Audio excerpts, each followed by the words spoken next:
ओम श्री गणेशाय नमः। ओम नमो भगवते वासुदेवाय। हरे कृष्णा कृष्ण कृष्णा हरे हरे, हरे राम राम राम हरे हरे। तव्हां सभिनी हरि भक्तन के नमस्ते। प्यारा भक्तों, ही कथा पाण गुरु कृपा सां हासिल करे रहा आयूं। श्री गणपति सरस्वती जो दरे ध्यान करिया थो मां भागवत महापुराण जो बयान, जंहिंमें व्यासदेव ऐं श्री सुखदेव जी कयो आहे श्री कृष्ण लीला जो गुणगान। सभई चओ जय भागवतम महापुराण। प्यारा भक्तों, कल कथा में पाण श्रीमद् भागवत महापुराण साहिब जे 10 स्कंद जे 13 अध्याय जे पहिरें भाग में ॾिठो त भगवान श्री कृष्ण अगासुर खे मारे उते सभिनी ग्वाल बालन खे चयो त तव्हां नदीअ में सनानु करे अचो त पोइ भोजन करियूं था। ग्वाल बालन नदीअ में सनानु करे अची पोइ दरख़्त जे हेठां वेही श्री कृष्ण भगवान सां भोजन कयो, जंहिंमें श्री कृष्ण भगवान सभिनी खे पंहिंजे हथां खाराइण लॻो ऐं उन्हनि जो जूठो बि पिणु खाइण लॻो, जेको ॾिसी सभई देवता अचरज में पइजी विया ऐं सोचण लॻा त असांजो लॻायल भोग बि घणी ई प्रार्थनाउनि ऐं वेनतियुनि खां पोइ स्वीकार कनि था। पोइ ही कहिड़ी तरह हिननि ग्वाल बालन जो जूठो भोजन खाइनि पिया। इहो सिंसो पंहिंजे मन में आणे कंहिं देवता वञी ब्रह्मा खे सॼो हाल करे ॿुधायो, जो ॿुधी ब्रह्मा खे पिणु मन में सिंसो पैदा थियो। पोइ ब्रह्मा संदसि आज़मूदो वठण लाइ उन जा सभु ग्वाल बाल ऐं वछड़ा ब्रह्मलोक ॾांहुं खणी वियो ऐं पोयां श्री कृष्ण भगवान पंहिंजी माया सां सभिनी ग्वाल बालन ऐं वछड़नि खे ठाहे बिंद्राबन ॾांहुं आयो, जंहिंजो भेद कंहिंखे बि मालूम न थियो।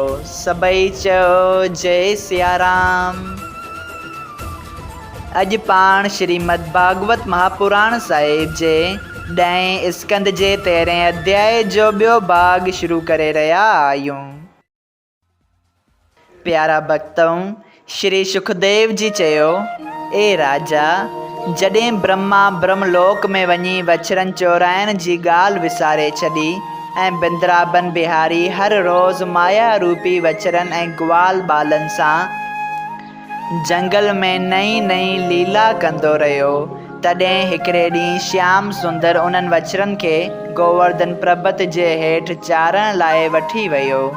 उन्हनि वछड़नि जूं माताऊं गायूं जेके गोवर्धन पर्बत ते चरियूं पए, उन्हनि पंहिंजे वछड़नि खे ॾिठो त ईअं डोरियूं जीअं सावण जी बरसाति में नदियूं ॾाढे ज़ोर सां वहंदियूं आहिनि। ग्वालनि लठियनि सां गायनि खे घणो ई रोकियो, पर हू न हटी पंहिंजे पंहिंजे वछड़े वटि आयूं ऐं ॿिया सभु ग्वाल बि पंहिंजे पंहिंजे बालकनि खे ॾाढो प्यार करण लॻा।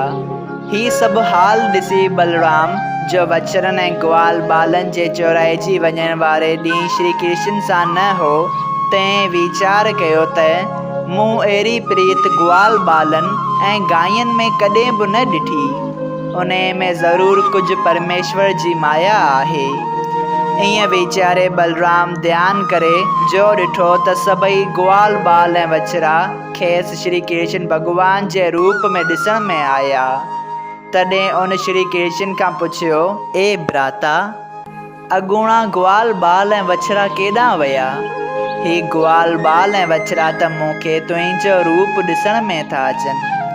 इहा ॻाल्हि ॿुधी श्री कृष्ण सॼो हाल ब्रह्मा जो ॿुधाए चयसि त ए बलदेव भ्राता, वरे खन खां हिते इहो हाल आहे।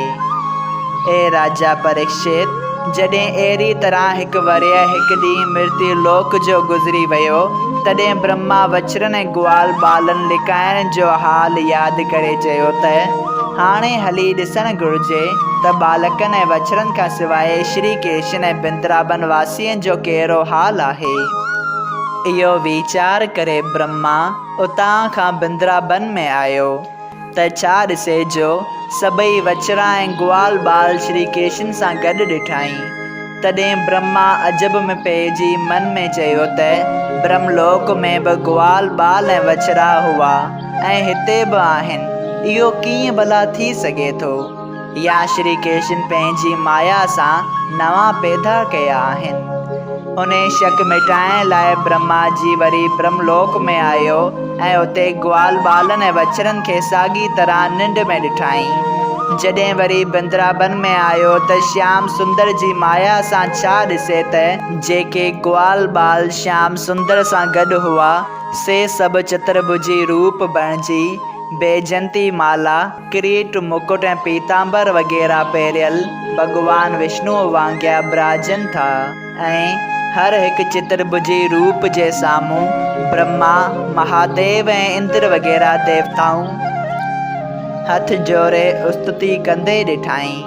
8 ही सिद्ध ऐं गंगा जे तीर्थ पिणु पंहिंजा पंहिंजा रूप धारण करे उन जे साम्हूं बीठा हुआ ऐं उन्हनि में को ब्रह्मा 8 सिरनि सां ऐं को ब्रह्मा 16 सिरनि सां ॾिठाई। उते इंद्र जी अप्सराइनि खे नचंदो ऐं गंधर्वनि खे ॻाईंदो ॾिठाई। उते सभु पशु पखी ऐं वण ॿूटा ब्रह्मा जीअ खे चतुर्भुजी रूप ॾिसण में आया। उते शींहं बकरी वग़ैरह जीव बिना वेर भाव जे गॾु घुमंदा ॾिसण में आयसि। ए राजा परीक्षित, जॾहिं अहिड़ी महिमा श्री कृष्ण भॻवान जी ॾिसी ब्रह्मा डप विचां पंहिंजूं अखियूं खणी बंदि कयूं ऐं तस्वीर वांगुरु माठ करे बीह रहियो ऐं सॼो ज्ञान ध्यान ऐं अभिमान भॼी पियसि। तॾहिं श्याम सुंदर ॼातो त ब्रह्मा पंहिंजी करणीअ खां तमामु लॼी थी ॾाढो व्याकुल थी रहियो आहे। तॾहिं उन्हनि माया रूपी ग्वाल ॿालनि ऐं वछड़नि खे ग़ाइबु करे फ़क़ति पाण हिकिड़ो श्याम सुंदर रूप सां उते बीह रहियो। सभई चयो जय सिया राम। व्याकुल ॾिसी ब्रह्मा खे सुंदर श्याम सुजान कया प्रगट अंदर में ख़ासि बुध ज्ञान। ए राजा, जॾहिं वेंकटनाथ जी कृपा सां ब्रह्मा जे हृदय में ज्ञान आयो तॾहिं हंस तां लही पंहिंजा 4 सिर श्री कृष्ण जे चरणनि ते धरे दंडवत करे हथ जोड़े चयो, मां अपराधी हीण मत पयसि मोह जे जाल, ॾोहनि ॾांहुं न ॾिस तूं प्रभु आहीं दीन दयाल। तूं ही अलख अबेव मां ब्रह्मा तुंहिंजो कयो, तूं देवनि जो देव आदि सनातन अजत अॼु। प्यारा भक्तऊं, इते श्रीमद् भागवत महापुराण साहिब जे 10 स्कंद जे 13 अध्याय जो ॿियो भाग संपूर्ण थियो। अगरि तव्हां सभिनी हरि भक्तनि खे हिन कथा मां लाभ हासिल थियो हुजे त कृपया हिन कथा खे ॿियनि हरि भक्तनि सां शेयर कजो त उन्हनि जो बि भलो थिए ऐं तव्हांजो बि भलो थिए। सभई चयो जय सिया राम।